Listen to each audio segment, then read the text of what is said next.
љубов, грижа, среќа, тага, болка, сила, визија, мајка. Започнува Мама Визија. И ми се сруши светот, ми кажува тоа ќе правиме, ваква интервенција, онаква, и ова ми го кажа. И да знаете сега, зашто не знаете дека сме долга врска, ние ни план за дете, ништо, ама овие зборови ми ги кажа. Да знаете дека сега во наредните 6 месеци ќе примат терапија, ќе правиш ова и не смеете да правите дете. Не, нема впукање на водењак со ни едно дете. Да, не го знам тоа чувство. Туку ми се лошеше многу, ми се повраќаше.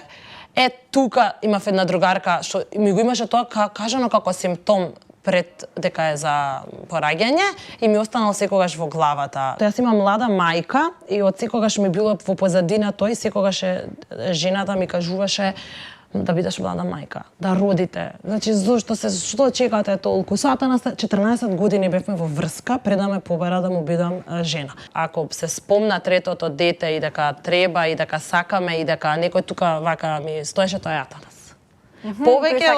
Повеќе од мене. Не само збориме ние за изгледот, збориме за кондицијата. Кога збориме за вежбање, бременост и слично, таа е нека животна кондиција која што после ти помага еден транспортир да го кренеш.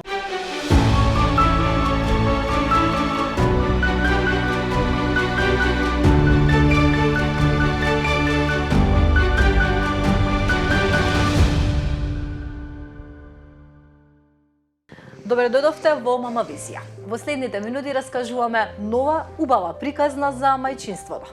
И ќе ви кажам дека кога споменав кој ќе биде наша гостинка во оваа епизода, добив многу радост од многумина, многу бевте среќни затоа што ја покануваме токму неа и се радувам затоа што воспоставуваме некоја комуникација со публиката како расте проектот наречен Мама Визија. Денеска ќе зборуваме поконкретно и ќе ставиме акцент на вежбањето за време на бременоста, пред бременоста и по бременоста, колку е тоа страшно или колку тоа е корисно.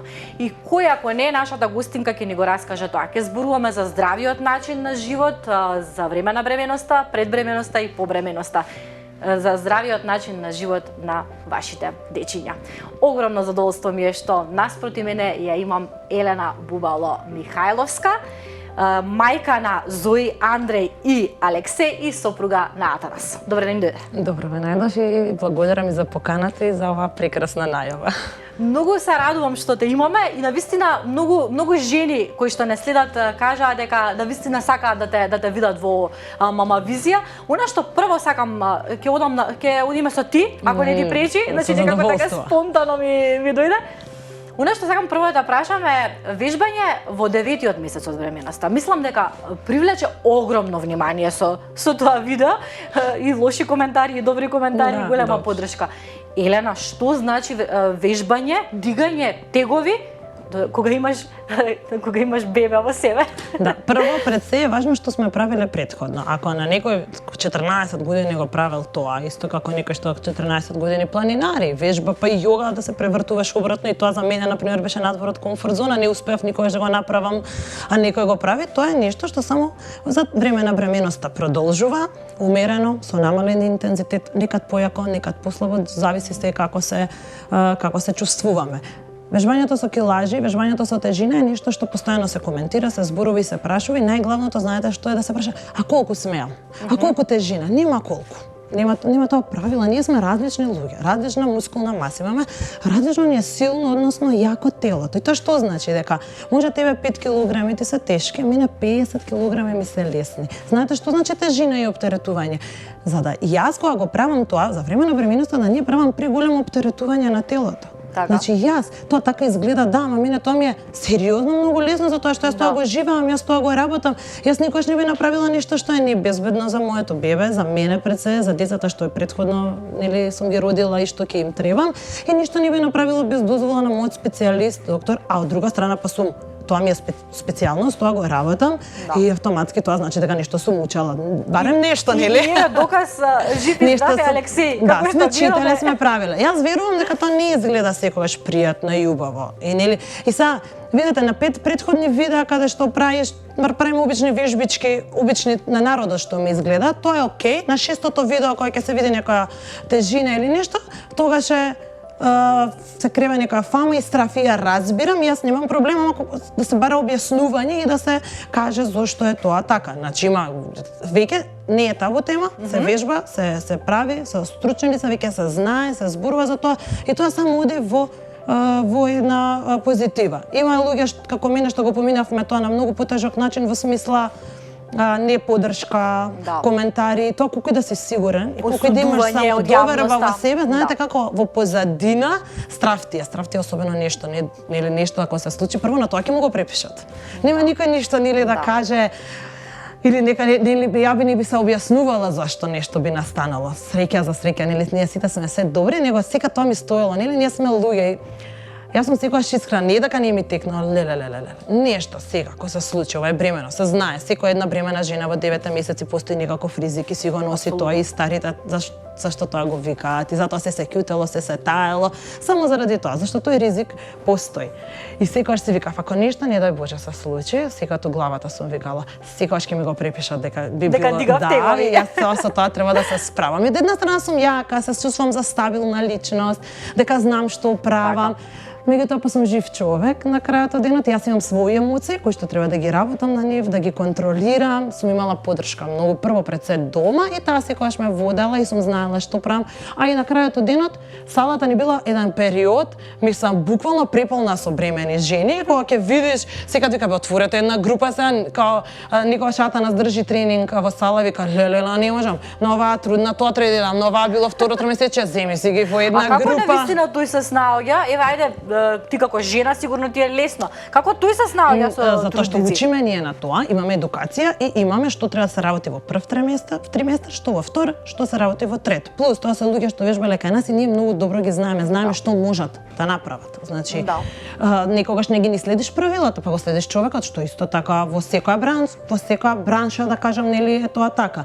Не е проблем, него никогаш му згуснуваше као и му не стануваше тешка едноставно работата, ама тоа е периодично, например, нели? И тоа е во однос на нели моето вежбање во 9 месеци. Буквално мислам дека со 3-та вежба во 9, не и со втората. Со Зои беше ковид, и многу бев уплашена, мислам дека се дезинфицирав со се очите и се беше тоа страшно и последниот месец буквално не вежбав од страв. Затоа каде ќе се пораѓам, што ќе се случува, дали ќе ме тестираат, нема да ме тестираат, па немој се нешто да предизвикам да направам и така тој некој си 9-тиот месец со Зој бев во супер кондиција и се, ама живеев некој друг страв, тогаш непознат за нас. Добро, тогаш зашто беше првите 3 месеци, јас баш бев во една жижа, тогаш не вежбав, ама не знам ни ја зошто. Ето, од некој си психички страв заради нешто друго. Сите тоа така ни влијаеше. Ќе одиме етапно бременост по бременост, уште малце на оваа тема. Во една прилика споменуваш дека е многу важно да се зборува гласно, посебно ги повикуваш гинеколозите да зборуваат за оваа тема и да ги едуцираат жените, нели кога одиме на преглед и пред да останеме бремени, да не едуцираат и да не советуваат за физичката активност. Да, зашто реално пред се нас не треба нивната подршка.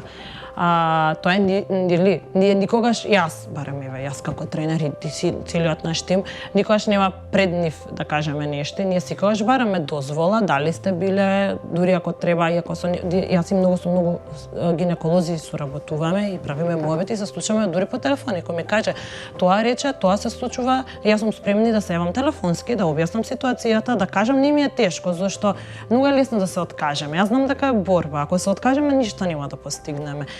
Прифаќам и дека нема да прифатаат и дека ќе судаат и спремна сум и на лоши коментари, спремна сум и да ми викале по телефон. Како па тоа до тоа ли ви дојде сега, се ми е јасно. Мора да прифатам дека се менуваме. Така реагираат. Да, и тоа е во ред. Стварно е во ред. Прво појдете дека може само тоа никогаш не вежбала во животот. Како сега ова се со нови моменти, тоа е ново во работата, бара едукација, ама бара тимски да работиме. Нели сите да се тим, да се омаловажува нашата работа како тренер, затоа што од друга страна мора да се прифати дека нашата работа па е за општествено добро исто така, колку и да ние не сме, нели, не сме можда во медицина и во меѓутоа правиме нешто за кое што има докази, има научни докази, има истражувања, има и слично.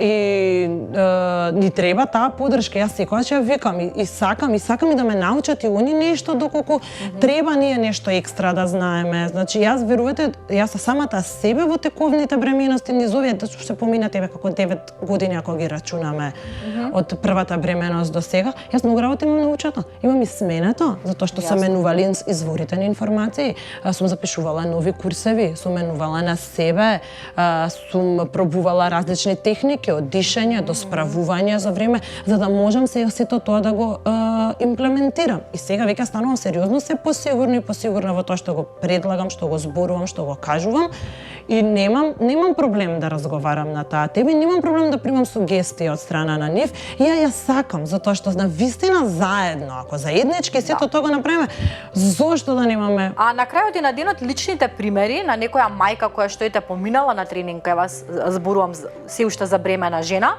која што поминала и која што ете покажала дека тоа и помогнало, има бенефити, е најдобриот совет можеби за секоја идна. Тоа е никогаш важно, нели, за да се даде некоја сигурност. Нели, пошто ај ти си и секогаш ми кала, не ме гледајте мене. Дечки, мене ова ми е работа. Јас ова го живеам, мене ова ми е животот. Со мене најмалку треба да се споредувате. И во било што не само бремена кога вежам и не бремена кога вежам. Како го правиш ова? Уште да не го правам. Леле како изгледаш? Уште да не изгледам. Па мене тоа ми е работа. И тоа 15 години. Срамота јас така да не изгледам. Ја не сакам да се фалам со тоа како е тоа, зошто е тоа така, затоа што јас не денеска завршив 8 сати во банка па дојдов да вежбам. Јас сум изложена таму, јас таму ми е денот. Значи, мене ми е многу полесно тоа. Јас не сум реперот, јас сум тука да мотивирам и да те научам. Ако може да кажеме дневно, колку часови поминуваме во 8 исто. 8 часови во активно вежбање е Не. Колку часови активно? 1 сат, нека 2. Кога сум сега веќе и помалце, меѓутоа претходно максимум сум вежбала 2 часа. 2 часа во текот на денот. Ништо повеќе може така изгледа затоа што сме цело време во сала, покажуваме се покажувањата и тие работи не ги. Ама ете да ги соберам и тие нека 7 сат некое неинтензивно нели вежбање. Тоа е значи секојдневие, вашето секојдневие. Да, и затоа ние сум мамат. Ете тие што ги споменавте што доаѓаат во сала, од друга страна се супер пример за да мотивираат некого, но од друга страна мора секогаш да внимаваме дека не смееме да ствараме па кај никого фрустрација. Фрустрација во смисла дека не треба ништо да наметнуваме, дека не е тоа ништо задолжително и дека не значи дека ти ако не вежбаш си лоша мајка, дека ти не правиш нешто добро, не. Тука треба да служиме како една алатка, ако сакаш да ти помогнем и ако јас тебе ова те мотивирам да го правиш или не. Ако не, не го прави. И нема ништо лошо во тоа. А дали мајка која што ете не вежбала, велиме дека мајка која што мајка, тоест бремена жена која што пред да стане бремена вежбала, сосема нормално е да продолжи да вежба. Но што ако таа не вежбала, станува бремена и ете сака сега да почне да вежба? И тоа порано беше со страв малце повеќе, нели? Особено ако збориме за моето лично искуство како тренер, повеќе ми беше страв, зашто сега треба да ја научам, да видам што правела, да го осознам телото, умот, докаде може да оди, што би правела. Меѓутоа, ете сега и за тоа, на последниот конгрес, мислам дека беше во Атина, ако не се лажам, баш за вежбање во бременост гинеколошки беше како конгрес некој, скроз го исклучија како момент дека не треба, ако не вежбала, дека не треба да почне, не постои дека такво нешто. Седе дека е уредна бременоста и слично може да почне, меѓутоа има како почнува да вежба некој што не вежбал претходно, е како продолжува некој што претходно само се вежба во различна етапа, се вежба малку поразлично и можам да кажам дека тука е сега малце со поголемо внимание, со поголем фокус и да вежбаш таму каде што некој знае правилно да те води. И се ова пред да дојдеш ти некаде било каде да вежбаш, си се консултирала со докторот, секако, значи со стручното лице. Е најважното нешто. Уште едно прашање во врска со оваа тема, возрастни бремени жени и вежбање. Има ли разлика возраста во бременоста и вежбањето? Можеби има во однос на јас, ако гледаме од тој аспект, нема разлика во вид на тренинг. Пак се Видете, може да дојде 20 годишна девојка што никогаш не вежбала да вежба и некоја 40 годишна еве, као јас 30 на 30 и колку сега ќе збориме тоа нели понатака, да можам се да направам за разлика. Така тоа нема врска, пак е битна позадината на тоа. Нема никаква апсолутна врска, меѓутоа факт е дека кај повозрастните жени многу повеќе би требало да го препорачуваме тоа, затоа што ризикот за да те боли грбот, за намалената мускулатура, силината, јачината на столбот на телото е послабо. Можностите за гестацијски диабет исто така се поголеми, нели самото возрастната група се носи своји ризици, тоа претпоставувам постручно ќе се согласиме сите и сега кога нешто можеме ние подобро да направиме, автоматски се препорачува, особено за жените што не се движат, што имаат седентална работа за време на бременоста. Само можам да кажам дека е некако позадолжително, него повеќе би ги мотивирала и би ги некако, не знам, натерала некако да пробаат да бидат физички активни, затоа што е многу важно, затоа што и враќањето после назад е потешко. Апсолутно. Нели? Не само збориме ние за изгледот, збориме за кондицијата. Кога збориме за вежбање, бременост и слично, таа е нека животна кондиција која што после ти помага еден транспортер да го окренеш, за да функционираш, да не си толку зависна да можеш. Не зборам ја за враќањето назад за изглед. За изглед. Никогаш. Значи тоа е втор план. да, автоматски враќањето назад, кондицијата што ќе ја имаш. Затоа што ќе ти треба. Па ќе треба, сакане не ќе на ние, сега кога сме помлади ја имаме природно. Да. Помлади, постари, нели, возрастната група, не знам како точно, нели, да некој не се навреди, што значи возрастен, не кажуваме бројки, нека биде без бројки. Ајде да одиме етапно. Сакам пред да го одиме етапно за твоите бременности, сакам да нагласам, ти си всушност имаш завршено средно медицинско училиште и не случајно вака лесно ги кажуваш сите тие и стручни термини. Сум те забележала и во твоите обраќања на социјалните мрежи. Сакам луѓето да го знаат, оние кои што не знаат, затоа што понекогаш кога ќе речат тренер, сега што ќе го слушам тренерот, ќе си прашам доктор, ти си од оние тренери кои што имаат познавање со медицината, не е туку така, дури со биохемијата, имаш завршено биохемија. Ќе зборуваме за тоа како те носи патот во овие води, но ајде за мајчинството, за она што си овде за твоето лично мајчинство, на колку години стануваш за прв пат мајка? На 27. На 26, останав на 27. На 27 години, така. И претходно, кога почна да размислуваш прв пат, се сеќаваш ли на твоите први размисли за мајчинството, за потребата, желбата, имаше такво нешто? Фака сега. Имало. Прво, затоа што јас имам млада мајка и од секогаш ми било во позадина тој, секогаш жената ми кажуваше да бидеш млада мајка, да родите. Значи, што чекате толку? Сата на 14 години бевме во врска, пред да ме побара да му бидам жена. И секогаш беше тоа, зошто бера, на што чекате толку? И никогаш не сум се лутала, не сум од тие генерациите, јас не сум се лутала тогаш во тоа време, ајде достани ми досега, не. Ама едноставно, нели, не си сама, не можеш за тие работи. И знаете како уствари најголемиот пут, имав мала сестра што е 14 години помало од мене и никогаш со незе не беше како керкичка буквално, многу голема разлика и некако вајда и тоа ги потиснувало желбите за мое дете, да не кажам со Атана заедно. Меѓутоа имавме една случка каде што на еден редовен тест за, мислам, гинеколошки преглед, ми се јавија од ординацијата, Елена, ќе треба да дојдеш. Ние во тоа време саата нас на некој патување бевме и ми вика ќе треба да дојдеш, ќе треба да правиме некоја интервенција, имаме проблем од редовен пап тест.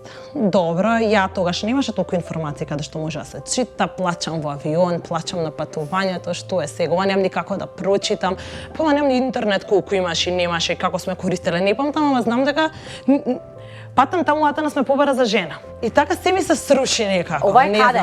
Во Париз. Во Париз? И пред колку години? На која возраст? Значи на 26, 25, 6, све тогаш се случува фактички пред да го родам Андре. И добро, тоа не било нешто најстрашно на свет, меѓутоа за мене прв пат, па никогаш не ми се случило, плюс не одам на лекар зашто имам проблем. Него си правам редовна контрола и тоа памтам дека секогаш пред Нова година тие работи си ги завршав и ние тука околу Нова година патувавме. И ми се сруши светот, ми кажува тоа ќе правиме, ваква интервенција, онаква, и ова ми го кажа. И да знаете сега, зашто не знаете дека сме долга врска, ние ни план за дете, ништо, ама овие зборови ми ги кажа. Да знаете дека сега во наредните 6 месеци ќе примат терапија, ќе правиш ова и не смеете да правите дете. Ја сега тука, прво никад не сум помислила за дете, никогаш, него не во тој момент дека ние па правиме.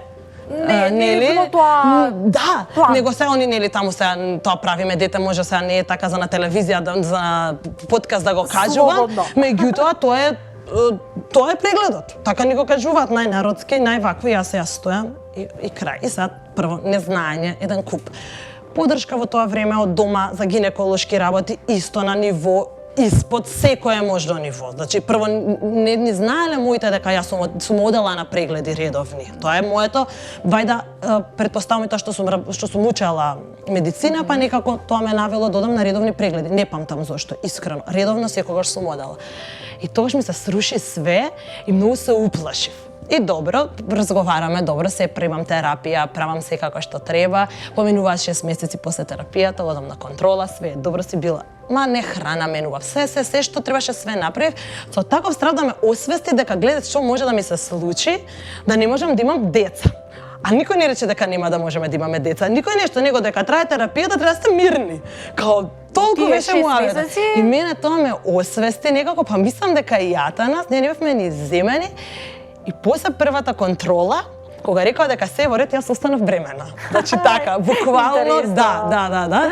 И никош нема да го заборавам тоа, колку ми ги отвори очите од ништо, од наедноставно. И ета, не сме дошли во ситуација да планираме, не дојдовме никогаш, зборувам за првото дете, да сме седнеле да разговараме дека сакаме фамилија да имаме, ете. Не, едноставно еден обичен преглед ги направи сите мои во глава некако стравови, некако не разбуди, некако не седна, дека веќе некогаш ќе почнат да се случуваат. Знак, не знам како да го кажам. Може така да се дефинира како некој знак, некој. И така се решивме впрочем за 14 години во врска, 20 и кусур години се познавате, значи овде јас Вие се знаете од деца. Јас имам наполнив 37, а со него сум од моја 14 година, од прва средно. Од деца. И колку години се? Вие си имате запознаено на играорна. На играорна. Повторно нешто во врска со физичката активност и спортот. Тоа беше оние шмекањеви, ја народски шмекање на оро.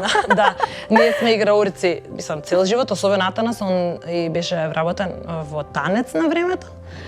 Меѓутоа јас си останав во аматерските води, он се префрли професионално и 14 години го живеевме тоа пред да почне, например, ја тоа некако ми е како претходниот живот, ова сега со спортот, со децава, со нас е како втор живот да. Знаеше дека тој ќе биде човекот на твојот живот уште тогаш? Веле да 14 години дека сум знаела. Тоа е практично еден човек во твојот живот, значи тоа е навистина реткост. Па да, јас сум мирен во тој однос, човек.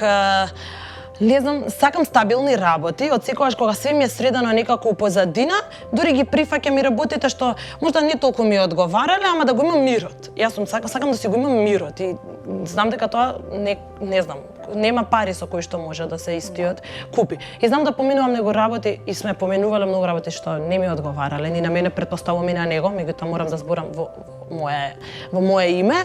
Ама сум го знаела мирот кој што го добивам и јас бев бубалица на времето и кога се учеше факултет и средно и мене ми беше важно. Јас да имам дечко кој што ќе си го сакам, ќе биде тука, ќе можам на рад да учам, нема да има раскинувања, нервози и тие работи и се да ми е така подмирено да можам на рад да учам, значи да. И ова е добро. Не знам колку е правилно. Не знам. На 14 и 15 години тоа е почнато, па и кога биле факултет не е дека јас само искрено го споделам сега ми ги размрда мислите, не ми ни текнало ова одамна да го размислам за себе, ама таков човек сум, јас сум таков карактер и претпоставувам сите оние некои работи што не ми се допаѓале, некако се урамнотежиле понатака, затоа што сме од деца заедно, сме растеле заедно, сме ги прифатиле, можеби заедно сме се менувале и ете, сме дошле до до тука. Ама мене пред се ми било јас дента да учам, кај баба ми ги спремав сите испити, таму беше мирно, ние многу големо семејство, у село растена, една баба, друга баба, трета баба имавше, не беше тогаш, немала никогаш партнер, и она живееше со нас, 3 сестри, мајка, татко, дека земјоделци моите, нонстоп луѓе у дворот, се работело, немаше шанси таму јас да учам, и секогаш учев кај баба ми беше таму мирот, кај другата баба. А каде си растена? Тоа селото е Огњанци, близу Петровец, кај аеродромот, и другата баба на моите, на мајка ми, родителите, беше малце на средина док е центар, поблиску ми беше да дојдам до факултет, да дојдам или до средна, не е битно, автобуси помалку имав да чекам и многу добива време за тоа, и мене таму ми беше фокусот, ама да си имам и некој така. Што ќе ми пише порака. Љубовта е, љубовта е важна. Не сум сигурно не сум прифатила се, не знам, стварно мислам, поминато е многу време, не е тоа врска 5 години за да можам да ја раскажам. Тоа е врска 20 и нешто години. Дефинитивно. И би треба да се расчепка убаво, да се промисли за да можам и некои работи да ги кажам зошто сум го направила тоа. Немам на се одговор. Паметиш ли моментот кога си се соочила со таков предизвик гинеколошкиот проблем кој што бил тогаш, како Атанас реагираше, каква поддршка беше тогаш, како твоја момче, ама те побарал за жена, значи те планира, како тој реагираше ти, дали можеш на тоа да се Ние сме една од работите која што мислам дека и заедно работиме и сме заедно, што сме многу контра. Јас сум избувлив човек, можда и нели женскиот карактер знае да е таков, ама не ке сите. Се плашам повеќе, можам одма да се расплачам, експлозивна сум, а не сум да земам сега да читам што е како, не тоа што ми е кажано, одма да најдам решение, а оне сосема ќе најдеме решение, сега ќе видиме, ќе се јавиме, што е тоа, се умирали од тоа, кои се ризиците, и ден денеска е така. Зоја пукна ногата ден пред пораѓајот на третото дете, Андри ја пукна, си игра, ја напукна, неважно, да. И јас викам, пукнати ја ногата 100% криви, ништо не е дете. Значи, и се тој е некој баланс, кога јас ќе се смирам за нештото да го, мислам ќе ме смири он. Да. Има стравови, ама не ги пројавува така, зашто ако воспротивно ќе се мрднеме. Да. Ќе спогодалиме двајцата сега. А и тогаш едноставно тоа е карактерот и секогаш од таа страна поддршка сум, тука сум, да ги донесеш ти главните одлови, ама јас ќе бидам покрај тебе кога е за тебе. Знае да каже дека јас не го знам ова, кај да одиме? Мирче, кај да одиме? Кога да прашаме? Ајде да одиме заедно. Знаеш ти некој да прашаме, кај јас некој да севам јас на некој. Значи, и отворени сме многу. Значи отворено разговараме. Јас немам проблем да кажам ништо кога се плашам. Немам проблем да кажам ништо кога не ми е убаво. Буквално тоа да е и најбанална работа, зашто само така ќе ми го спаси секојдневието, бракот и љубовта. Зашто и од баналните работи кои ги криеме, а тоа е дека јас не го сакам такво кафето, пример сега. Прво ми текна зошто да ми е проблем да кажам дека го сакам вака, го сакам сега да е заедно, мене тоа ми значи. Да, апсолутно. Тие ситни работи и тие ситни искрени моменти всушност ни го градат животот. И тогаш кога ќе се плашам од нешто, кажам што се плашам и колку и да тоа е за некого и матичните сега што не се јас кога ќе кажам Лелена, како ти текнува тоа да се ја да си кажам. Значи мене ми е полесно јас кога ќе го искажам и кога ќе го кажам, особено тоа што не го знам. И си имам себе заштитена дека никогаш за таква работа не сум земала да читам. Нема шанси, многу ми е страф. Колку помалку знаеме, може би подобро тоа. Значи никогаш. Јас пред некој ден имав Q&A на Инстаграм и имаше нешто леле за тиквата да ако се препекува два пати. Да, го гледав тоа. Дали е два пати? Ја не знам да прашам интернет. Дали него јас пишав на стори, сите други да пребарат и да ми кажат. Како? Да, го гледам. Јас сум фармацевт, јас сум ова, јас сум ова. Една вика, јас го прашав биле на ChatGPT. Зашто не го прашам ми вика ти? Не можам викам јас, тоа ќе се расчитам, кога ќе се разлабочам, ни ручек ќе направам. Ни тренинзи ќе смислам, не можам викам ќе забегам таму се знам себе, морам да го контролирам тоа. На крај резимето беше дека еднаш најдобро е да се пече колку што свати, вториот пат се губат одредени нутритивни вредности, да. Во ред тоа за тиквата. Ајде сега моментот дознавање на бременост. Кога се случува тоа? Предпоставувам доцни циклусот, на кој начин дознаваш? Правите класичен тест. Кога е денот кога дознаваш дека си бремена, со кого си, кому се јавуваш, како реагираш тогаш за првата бременост? За првата, за сите можда да кажам, не само кажеме за сите. Да, него сега и размислувам за првата бременост затоа што практично беше се тоа брзо и лесно, као рековме дека добре, ете сега смееме, а не знаеме ни што смееме, значи ни зашто смееме, ама смееме и јас останав бремена. Знам дека купив тест, кај него бев и одма го пратив по порака и тоа беше тоа. Мислам, не памтам се искрена да бидам, не знам, сигурно сум се прерадувала, збор нема за Атанас, не прва му обет, Атанас е дечарот, уствари најголемиот и тој што е дури не знам, неочекувано како нели од секако татко да кажам во врска за толку сакање деца и посветување на нив, ама закажавме одма знам прегледи. Се си течеше се нормално, сама на своја рака да вежбам и се. И пак имав и тука некаков проблем, затоа што во тоа време памтам дека мораше да направиме некоја приска за која што јас не знаев ни дека постои. Лабава пак ќе кажам затоа што не читам, не правам. И они мене ме праќаат на клиника, тематичната еве сега треба ова да се испита. Ја не знам што е тоа. Одам и испитуваат, ќе знаат истина резултатот, да, што е крв вика треба да ти земат. Ја мислам некаква крвна слика, толку аутот се. Како сега памтам држам тренинзи и ми вика една вежбачка Белена, ќе дојдеш да си го земеш резултатот. Викам, каков резултат треба да земам? Па треба да го земеш од клинички резултатот, ти стои таму и ка сакаш јас да ти го донесам, вика ќе прашам количките дали смеам да ти го донесам. Викам, добре, не знам дали смееш го донесам, што да јас го земам резултатот. Одиме и се појавува дека е лоша приската, тоа е некоја си, сега ја не памтам, тоа веќе не го правев, после тоа не го правев веќе тој тест за можност за Даунов синдром, за дека има некакви проблеми бебето, затоа што беше, тоа е некоја како веројатност, која што се испитува според два хормони, годините, пушиш, не пушиш, сега нека не ме држат стриктно, не памтам као, и веројатноста на колку деца. И беше 1 на 50, што е генерално лош резултат. Пример, ако се сетам дека сестра ми беше бремена со мене заедно, нези беше 1 на 3000. И као тоа е добар резултат, мојот е лош резултат. И од тука почна нова голгота.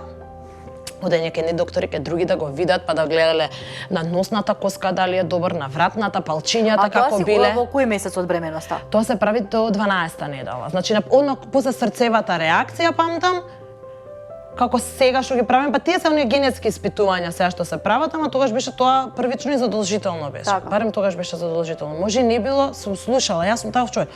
Ја знае работата, што ќе ми кажа, тоа ќе направам. И од тука почнавме со нова голгота и преголеми стравови. И нели на еден одиш супер, нема ништо, тука се гледа, а го имаш лош резултатот, одиш на друго место, па таму треба и сега тука беше тоа една голема процедура и преголем страв да решиме што ќе правиме, дали ќе правиме некои испитувања што ќе праќаме крв во странство. Сега ова веќе ми е многу познато, ја на друг начин го изиграв со другите. Истото го поминавме, истите испитувања на многу по друг начин. Тоа беше се непознато и пак ја кажам, немаше кој да ми помогне не во тоа време за да донесам некои одлуки. И тука имавме страв до мислење дали треба да се абортира, например. До таму беше ти да на работата. Направивме некој генетско испитување. Друго каде што излезе се е добро, не препорачаа кај други доктори да испитаме, да видиме и така после фактички па 13-та недела беше се гладко и Се си тежеше како што треба со вежбање. Да. Редовно вежбање имаше во текот на целата прва бременост. На целата како прва. тогаш, еве сега веќе после трета бременост многу повеќе познавање, но како тогаш знаеше дека можеш да вежбаш. Ете тогаш и пред 9 години, 8-9, поправиме 9. Ако Андри има 8, значи тоа било пред 9 години. И не било толку таа тема, не се не дискутираше тогаш.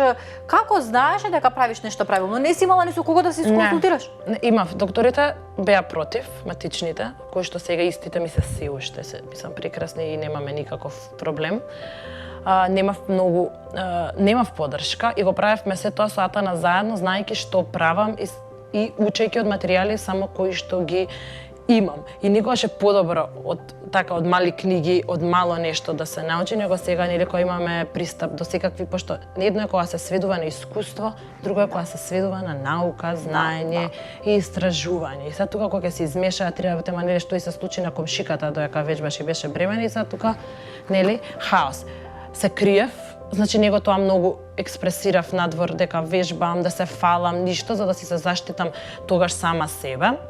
Не да се заштитам, толку сигурно не сум била толку свесна. Сега прво би размислила дека би се заштитила, ама сум многу сигурна. Едноставно можеби не знам дали срам би го кажала тоа, ама од тие осудувања тоаш не сум знала како да се носам, како што се носам денеска. Ама кога Атанас е до мене и значи гледа тоа што правам и бил тренер, заедно да го направиме тоа, ништо посебно лошо не сум направила, се што сум се чувствувала сум правила. Ја памтам дека имав денови кога 2 недели не можев да се покренам од кревет да станам, ништо не сум ни станала, не сум ни отишла да вежам. Гледаш третата недела дошла тоа како се менуваат тромесечијата, добиваш енергија, поминуваат тие нели првите месеци. Кога спиеш, Лошење, кога немаш енергија, мислев дека се можам да направам. Буквално кога не сум бремена. Приметував дека кога деновите нема да излежам, немам енергија, се чувствувам понервозна, дека уствари тренингот ми фали.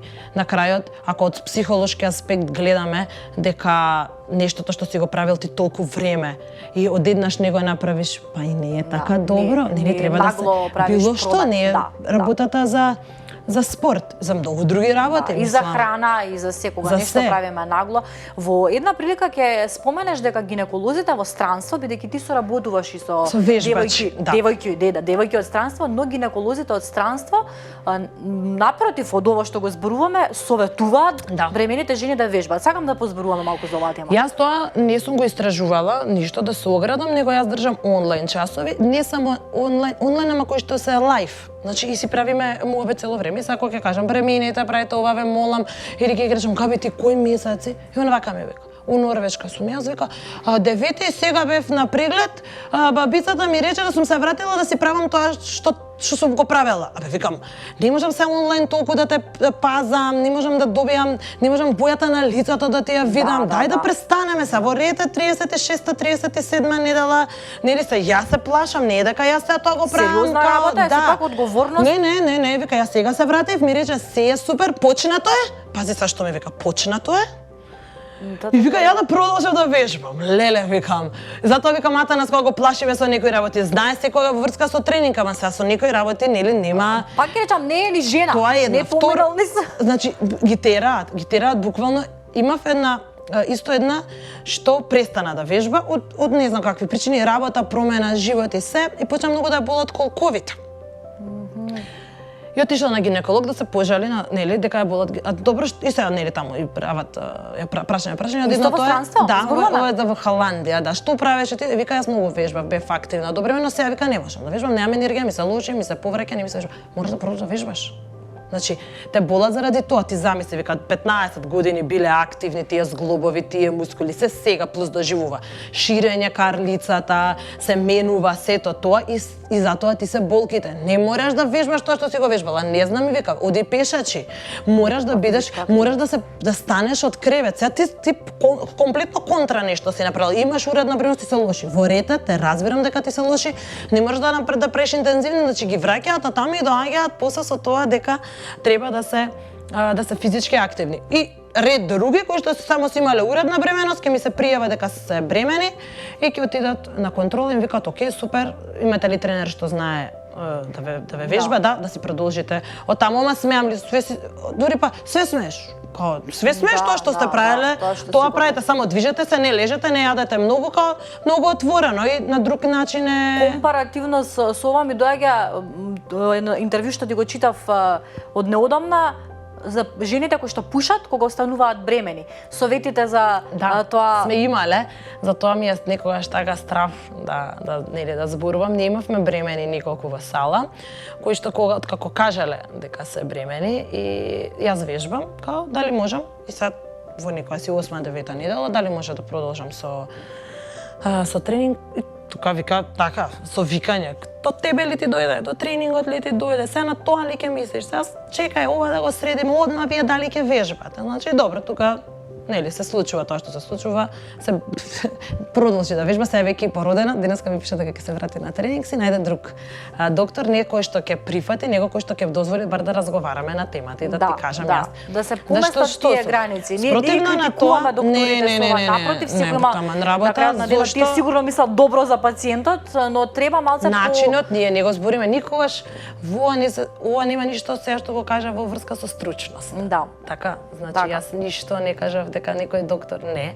Негов односот и како дошло тој некој со плачење да се пожали или да побара совет сега што да правам, затоа што не смета на никого да му замерите дека како вежбањето му е живот и дека го сака тоа. Зошто? Може тебе не ти, може ти не можеш да го превземеш за себе, ама зошто на некој тоа да му го одземеш? И зошто ако зборува со страст е проблем? Леле, од пример голема работа за никого, верувате, е голема работа. Може тоа му е пребежиште од целиот ден, од тоа што го прави, може. А за многумина е. Па зошто да му судиме? Ни пак ќе кажам на таа што не вежба, па е некаков проблем. Нема проблем, мора да ги прифаќаме луѓето, тоа да ги поддржиме. И во имавме во друг случај, тоа се наши пријатели кои што воопшто не ни вежба кај мене, се сретнуваме да седнеме дека да ни се соопштат убава вест. Никогаш не вежбала кај мене другарка ми. И вика, да, бевме супер, поминав се, ми вика, викам, со цигарите што правиме? И викам, добро, ми рече доктора дека не морам нагло да престанам, дека тоа е страшно, да е стресно и дека треба постепено. Сега за вежбањето не треба ништо постепено да се продолжи, значи истиот начин. Ако нешто сум го правила 15 години сум пушела, 15 години сум вежбала. Да не зборуваме пушењето колку всушност е и штетно, ама добро, тоа е друга тема. Значи 15 години сум го правила ова, не е битно дали е добро или лошо, 15 години сум го правила другото, исто не е важно дали е добро или лошо, треба исто да се однесуваме кон тоа. Видете, треба време и треба индивидуален пристап кој што генерално недостасува. Понекогаш јас во мојата работа сум се наоѓала така дека ми да генерално некогаш да кажам не е добро, а не е така. Има жени во перименопауз, има жени бремени, има жени постпородилно, има жени со психички проблеми, имаш стабилни. Не можеме да генерализираме и ако си ја сакаме работата, треба да му се посветиме на секого поединечно за тоа. Моментот кога пукна водењакот и кога требаше да одиш во болница и да се породиш со Андре. Го паметиш ли тој ден? Не, немав пукање на водењак со ни едно дете. Да, не го знам тоа чувство. Туку ми се лошеше многу, ми се повраќаше. Тука имав една другарка што ми го имаше тоа кажано како симптом пред дека е за пораѓање и ми останал секогаш во главата, како некоја позадина. И многу ми се лошеше, мислам буквално. И некои чудни болки имав, ама не бев сигурна дали е тоа. Тој трпам болка. Ама многу ми се лошеше и не знам, некој предчувство дека беше тоа и веќе јас отидов ноќе беше, ме вратија, нели нормално секате тоа, све е малку тоа, особено за прво дете, ако е спонтан, ако се чека, се е малце, ајде оди Кока-кола, ми викаат купи едно благо изеди, да се разврда, тоа се пие, тоа се јаде, се чека, се движи, додека да дојде правиот момент да ме примат и да претрпам тие 2-3 неубавите прегледи, што се нели пред, за да таму насилно пукнат водењак и баш немам од тоа никакво сеќавање, ништо посебно. Така, од ноќе, све ноќе. Мислам, тоа па е не знам зашто така се случува, све е навечер. Колку се менува животот, од како го носите Андре дома, прво детенце во вашето семејство, колку лично тебе ти се менува животот откако стануваш мајка? Забележа ли некакви промени кај себе си? Не зборам физички. Не, за физички воопшто. Пак ја кажам дека на 26-7 години зрелоста не е достигната како што треба. И едно сум сигурна дека стравовите тогаш и сега се многу различни. И се тоа беше без многу стравови. Верувам дека годините си играат улога, а ако дозволиш после ќе ти кажам споредба на мајка ми со мене и со сестра ми, колку таа разлика е. И ние ништо не го сваѓавме тоа, ништо многу сериозно. Значи дека на 4ти ден јас морав да одам на кафе. И дека ние се спотеравме да одиме на кафе, дека јас со спонтан пораѓај, значи уште со крварење сум била, нели, тие работи, и дека јас сакав да излезам, дека требаше со крва ми живееме, вака ме гледа, да ја слушам, викам, тетка Наде, ништо нема да биде априле, види го убаво е времето. Излегуваш со бебето? Да, со бебето да излеземе. Нема врска, ние треба да одиме на преглед, па там сигурно не да се, и баш кога ние живееме и во дворија, имам каде да отидам, тука не е дека јас треба да се спотерам, не знам некаде каде да отидеме, него битно да излезам. Пролетно дете е убаво, се е поздраво да сме надвор, ние сме такви луѓе што сакаме да сме надвор и ти тоа го, како все тоа го преуточуваш на детето. Ти не можеш да. одеднаш да се смениш сега или треба да имаш преголеми стравови, ако некакви си претрпел, се претрпуваат, верувам и тоа, јас не сум ги имала, се беше најнормално, немавме ни жолтица, немаше ништо, не пуштија за 3-4 дена дома, најнормално се. И сакаш да си продолжи све сега тоа, нели, нема дома да седиме, не е добро во затворен простор. Стравовите ни беа помалку. Памтам дека првата температура беше многу брзо, затоа што работиме со луѓе, ние дома носевме многу вируси. Јас породилно не сум имала никогаш.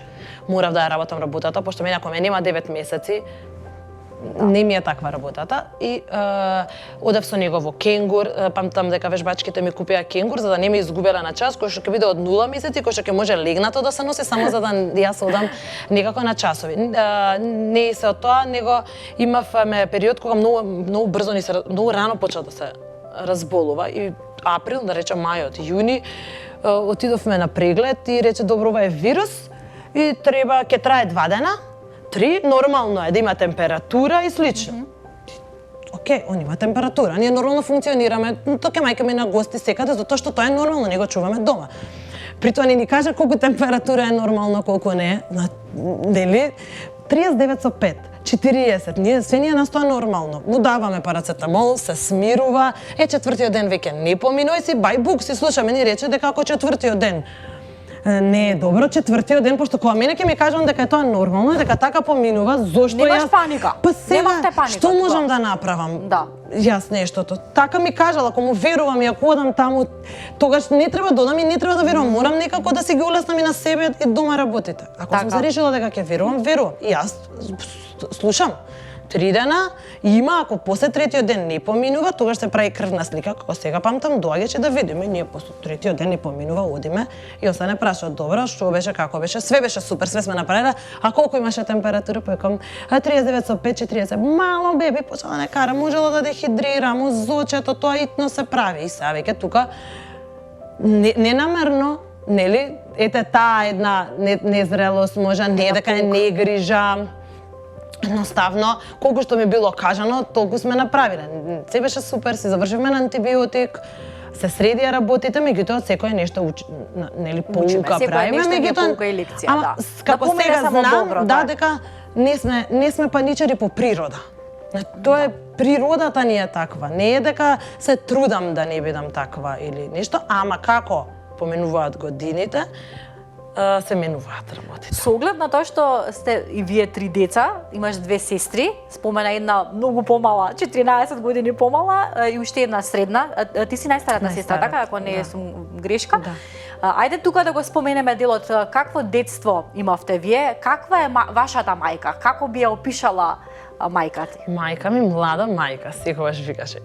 Значи за тоа сега и кога ќе ја прашав, добро бе мамо, викам. Сега да имаш втори живот, дали би сменила и дали пак би родила на 19 години, викав. Не ми беше логичко воопшто, значи се омажила во село, при тоа татко ми фарма, не е лесен живот. На 19 години така да завршиш со свекор, свекрва, друга баба, дека млада мажена, имав прабаба, прадедовци.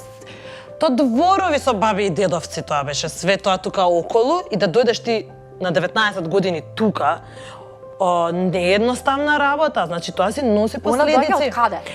Па не од друга населба да кажем, ама не таква. Не со животни, не со ништо, не со земја, не со незините имале нормална работа, си работеле одделе во школа со војкоми, далеку од тоа каде што она се омаџила, при тоа каде што ќе треба да работи, каде што татко ми го вика да дослужува војска, она кога ме родила, мислам тоа се последици кои понатаму во животот остануваат. Остануваат негативно, кои што они на оваа генерација може не може она да ги перцепира дека се така, меѓутоа ете ние како учиме, гледаме и ти некои работи не ги замериш зашто знаеш од каде ти е дошле. И зашто се никогаш они не може тоа да го видат, меѓутоа замисли ти тоа. И она вака ми вика, не, тешко ти беше, многу ми беше тешко, вика, нели, сите ми наредуваа што да правам, чистев двор, ова ме терале, тоа ме терале, те родив тебе, татко ти отиде во војска, тогаш го викна у Србија некаде. И викам, И пак би го направила да. И кога ќе прашаш зошто, на ти вика без страв ве чував, пошто после година дена ја родила средната сестра, без страв, за ништо немав страв, ништо вика. Нема непознато ми беше. Не знам тоа колку е добро или колку е лошо. Значи се било супер на крајот од денот, живи здрави добро, сите.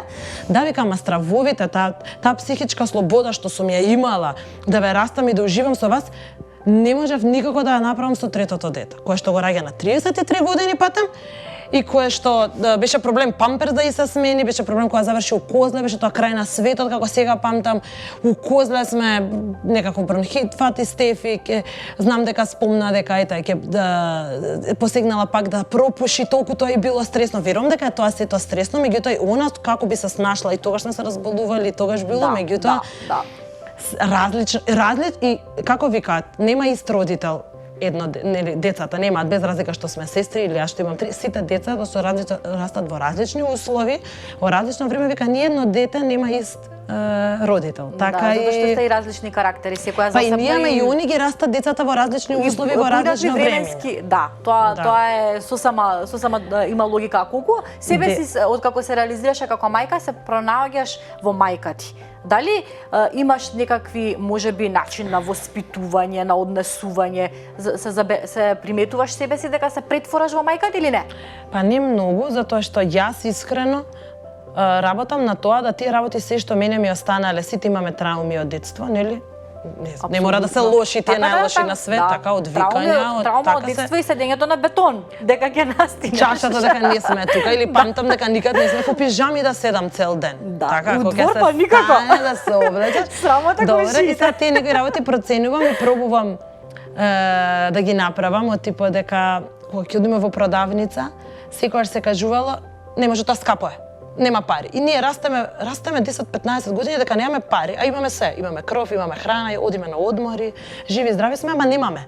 И затоа што не се знаела начинот на кој. А јас сега тоа не викам скапо е ова или немаме пари или не може, објаснувам дека не може се, објаснувам зошто не може тоа да се купи. Сакам да дадам образложение. Дека не може тоа да се купи затоа што не е време за тоа. Дојдени сме во маркет да купиме овес леп нешто, не знам, објаснувам зошто сега тоа не може тоа да се купи. И во ред да не може. Некад имам објаснување, некад немам, ама нема да не правам непромислени работи, некои што ќе останат понатака, нели, траги како што мене ми останало да мислам, нели? Тоа е само, на пример, еден пример, кога доцнам како сум карана, кога сум доцнала од некаде, кога ќе се вратам, ако не сум вратена од 2 на пладне, од кај другарка, односот и што мене тогаш ми сметало, па како јас. Меѓутоа, по друга страна, мајка ми викавме сега чиста дана за тие работи, на пример, се ми останало од неја, да е уредно, да е средено, и секогаш кога дојде кај нас на гости, од неја имам најголем страх и све средувам, седа е наместено за да она некако не за дека ме научила тоа да го правам, она да биде среќна, не сакам да разочарам воопшто. Сега ти се обидувам да ја кажам, ама не може се, ние друго време живееме, многу е побрзо, не можеш да очекуваш дворот цело време да ми, зошто така ми викаш, значи пробувам да разговарам, јас многу ги прифаќам и не се лутам на забелешките, па затоа живеам со свекор и свекрва и можете да замислите што све во денот добивам како коментари, се носам гордо, можам да кажам, со тоа добро, затоа што утре јас ќе бидам на таа ситуација. И тоа се генерации. И немам јас проблем со тоа, и немам и од незините коментари. Не, апсолутно не. И само тоа можам да се така некако, у тој редот она што не го воспоставувала, пробувам да го преточам кај нас, а во другото па мислам дека не е толку. Илена, колку сакаше да имаш 3 деца? Дали тоа беше твоја желба? Јас ако треба да кажам за бројка, сакам многу деца. Него страв ми е процесот кој што треба да го поминам како жена и сето тоа, дали може организмот, телото, мозокот, сето тоа да ми го издржи. Сега ако почнеме, нели, секогаш тоа само си влече по себе. Ако сме 3 деца, ние, нели, некако јас така што ги имам луѓе околу, како да влече нишката така да продолжи. Ама морам да бидам искрена дека ако се спомна третото дете и дека треба и дека сакаме и дека некој тука вака ми стоеше тоа јата нас.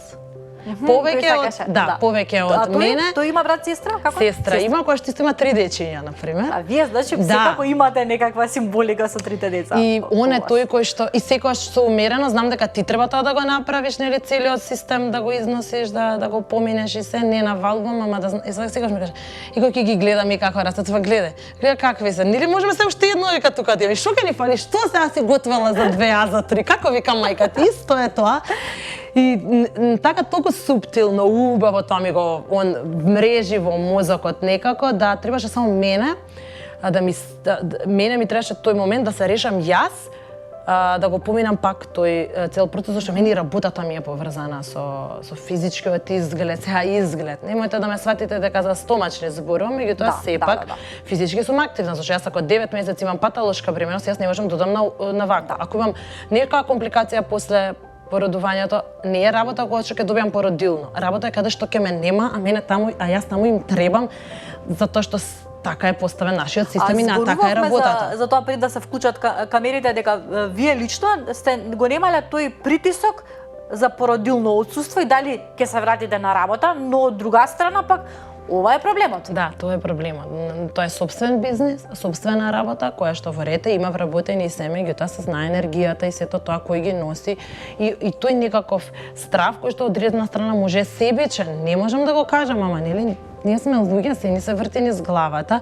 Не сум се секирала за изгледот, нели на се безбедно дали ќе биде да се отиде на преглед да се каже да ова тело е способно, може. Се тоа го поминав, бев, сите прегледи ги направив претходно, зашто не сакам ништо по секоја цена да правам, зашто само нас не текнало, нели на тоа, ама тоа се некои ете така стравови за кои што ете го балансот, а Танас е тој кој што многу суптилно и убаво ме натери јас да посакам некако да биде се тоа спонтано и природно и да биде одлично и да делува навистина убава љубовна приказна, ете зборувам вака гледано од страна. Второто дете, кога забременуваш во Зои, како се случува оваа втора бременост? Втората бременост, ако ова речам, не беше плански, сакавме, ама не знаев ништо се плодни денови, да речеме, кога станува збор за првото дете. За второто дете веќе од братучетки, од золва, од едно, од друго, веќе почнува да се зборува која е убава разлика и слично, сакам ја да слушам.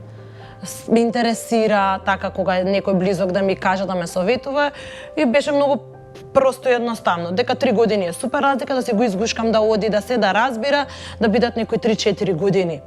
Разлика за мене да ми биде лесно, нели да немам 2 бебиња, па да не се поголема разлика, тоа може нема врска, не знам, мене ми значело во тој момент тогаш кога ми требало да се решиме, секогаш знаев дека веќе ако појдам да раѓам и да имам деца, дека нема што тука, веќе сум мајка и секако е веќе тешко, секако нема да се спие, сме се реализирале родители, сега тоа ми е некако како нов проект на кој што треба да се посветам и ќе се посветам само на најмногу на него. Решивме дека Андре кој имаше 2 и нешто години, дека таман е време дека ако има процес да останам бремена, па да го износиме и дека тука ќе биде разликата. Се беше супер, се беше по план, сакав да биде пролетно, беше и тоа некоја 2 јуни малтене така пролетно дете и буквално плански да кажам, онака размислено со работата, со како ќе бидеме, можеме. За второто дете беше исто еден клучен фактор, нас работеше 2 работи. Седнавме само да разговараме дека со 2 работи он ако е отсутен не може да имаме 2 деца, дека ќе мора едната работа да се остави, се со цел макар да се тој помалку примања, меѓутоа да има родители присутни дома, дека нема да можам сама, без разлика што имам многу помош можда и од страна, се знае кои се родителите на децата и дека ќе требаме двајцата, за да и јас уживам во тој процес, да не ми биде само мачење, него мачење е, ама може да биде уживање ако знаеме како да се однесуваме. Има проблеми, има И тоа беше решено исто, значи јата насам нормално зборевме, не дека јас, него он си донесе одлука која работа ќе остави, која ќе ја задржи, дека ќе работи само една работа за пола од денот. Не е важно дали едната половина или другата ќе биде дома. И буквално ние така се договараме, седнуваме и разговараме и се решивме дека сакаме второ дете и како се случува гледањето на двете цртки, повторно на кој начин се дознава моментот дека си во блажена состојба? Значи беше, се ми викаше, значи сега, еве за второто молам, се е окей, ама сега дека останеш бремена, не мораш одма да одиш да вежбаш, не мора малце одмори, окей, нели првите како им викаш ти на другите кога се прави детето дека првиот период треба да е смирувачки, дека не мора се Примени го и на себе. Значи тоа е секад иста ситуацијата, нас не е дома, јас купувам тест, го правам и праќам слики, чекам да дојде. Значи така, тоа е буквално нема све е тоа. Исто како за сите три да не прашам за третото. Да. И јас не сум драма за тие работи, мислам дека сум многу од секогаш сум се плашела дека не знам добро да изреагирам кога треба да се израдувам кај луѓето, не знам како изгледам во таа смисла, дури учев како за децата кога нешто ќе направат, а не е ништо спектакуларно. И тоа е дел од мојот карактер. Значи јас кажам дека сум бремена како дали ќе одиме на вечер. Така сум посталожена за тие некои работи. Не правам големите фан, работи. не правам, не можам да го изглумам јас тоа. Во рета сакавме, супер, дојде и сега понатака среќни сме, се сакаме. Се случило? Тоа е, да. Тоа е што е. Тоа е мојот карактер, тоа е мојот начин на реакција. Ништо поише од тоа. Каква беше бременоста во Зои? Дали можеш Со Зои да се ништо не памтам. Со Зои не памтам затоа што пола, јас јуни требаше да се породам, а мај, не април, март почна короната. Стварно не знам дека од видеа што гледам, дека изгубивме работата тогаш. Значи, тоа беше еден период кога земавме кредит, дека имаме второ дете да кренеме спрат да направиме соби. Период кога Атана се реши дека ќе напушти едната работа, за да бидеме со детето и дека рекаа затварат и салите нема да работат. И ние двајцата останавме без работа, оние напушти другата работа. Не се ни догради, ни забранија да градиме, сите мајстори од кров ставивме само за да не капе, не смееше да се гради. ништо. И беше многу стресно и многу ми е криво дека ако ми требаат спомени, верувајте, и тогаш почнав многу онлайн да држам тренинзи, да наоѓам начин како да заработиме пари дома. За сето тоа да биде, па уште кога се рече дека ќе бидат ковид центри, па дали приватно ќе се пораѓам, дали во државно, тука беше многу исто тензично, нели, стравовите, па ковид центар. Се тоа беше многу страшно. Баравме начин како ние уствари сега да направиме, да работиме, пошто останавме буквално двајцата без работа. Дополнително се слушаат тие лоши вести, ги броевме. Тоа е екстра, него нас животни прашања ни беа дома. Сакам да кажам дополнително за бремена жена, тоа било сериозен стрес. Со оглед на тоа што слушаш вести црнила само од на светско ниво, дома, болен овој, да не болен си паничар. Како го преживеа тоа? Мене ме спаси тоа што ние во екот, кога не затворија, баравме работа. Баравме како да ги задржиме вежбачите, што да направиме. Тогаш нас ни се случи експанзија со онлайн вежбање, мене тоаш ми донесе многу нови луѓе, нас тоа никад нема да го заборам од позитивен аспект, за бизнис аспект. Значи, имам јас од таму еден нагол раст во работата и тоа беше се тогаш. И ако треба никога да прашате каква била мојата бременост, тоа се вежбачите, се памтат. Како се родила Зои, како сум држала бремена тренинзи. Јас ќе ги повикаме да ни пишат. Значи буквално, имаше моменти кога држав онлайн часови сама од дома, а не можев да ги покажувам вежбите. Па Атана со Цабеле го снимав со зборење, па правев скрин шер, за да им кажам сега оваа вежба треба да правите, пошто јас не можам да ја покажам пример вежбата. И можда тука малку стресот се намалил, ама не бил никако фокусот на мене, бил фокусот на Андреј, го отпишавме од градинка, со него да правиме нешто, да му се посветиме него. Двата родендени му беа у ковид, затворени околу Велик, да не смеевме 3 дена нигде да славиме, например. И целиот фокус беше на Андреј и на работата. Морам да кажам, стварно ни беше на работата и некако леза тој проблем. Никаков нема вежба колку што можеше дома да се вежбам, а не бев оптеретена, например, па со вежбање. Со Андреј само вежбањето ми беше. Живот, па само тоа правев, немав деца, помалку ми беше бизнисот, помалку работа сме имале, си бев главна на себе. Како јас бев звездата за себе, си имав доволно време да се посветам дома, нешто сме изреновирале, сме направиле колку да може да имаме соба, нешто заедничка со детето, никад на тоа фокус не сме ставале и цела си бев јас главна.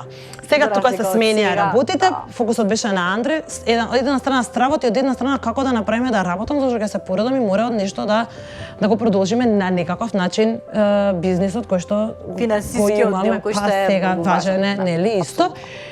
И можам да кажам дека од една страна сигурно би ми било многу постресно.